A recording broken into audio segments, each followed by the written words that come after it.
my name is Dave, and the reason I'm doing these videos is so that you could learn how to fly them, fix them, and what tools you need.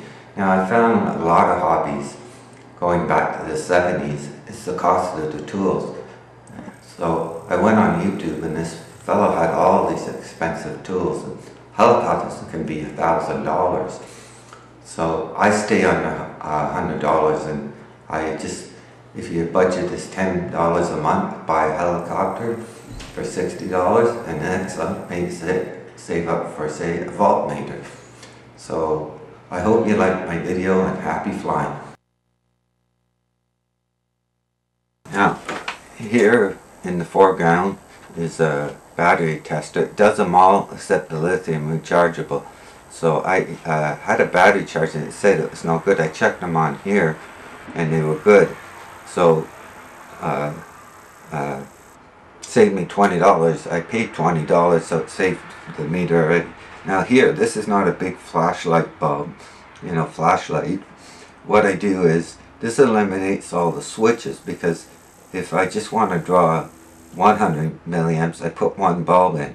So on the LITIUM XL, it says 500 milliamp hour, so it'll last about 4.5 hours. Now if I put them all in, I'm drawing 500 milliamps, and it will last about 50 minutes. So this can tell me whether the battery is good for the XL outdoor. I can test it. So later on I'll do one. So that's basic tools you need for the helicopter.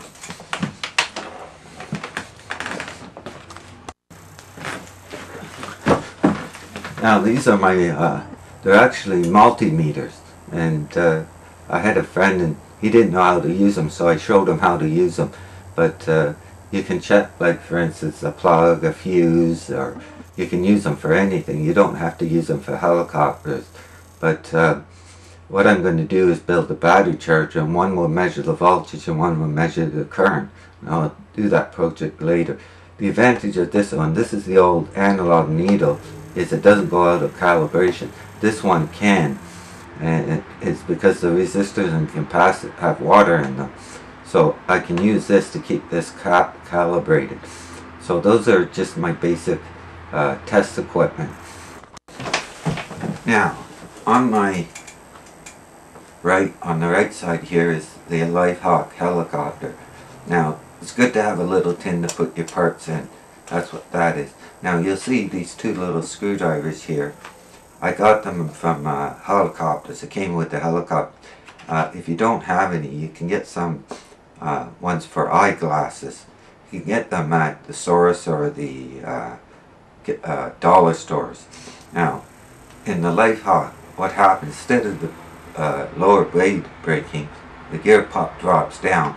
So you take the side panel off and you use this knife here, and I turn it upside down and then push hard down on it. Now these two are for putting the screws in. What you do is you put the screws in the end and just hold them. Now sometimes I need an extra hand, so I use this block, I put it in my mouth, and then I use my finger to line it up and then just turn it with the other hand.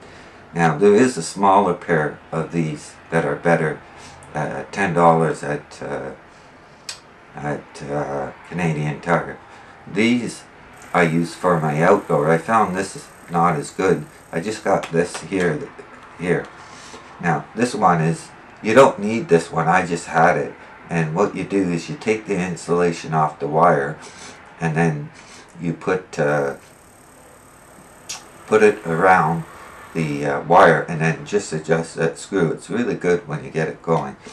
So that's basic the tools you need for fixing the LITIUM and the LITIUM XL outdoor.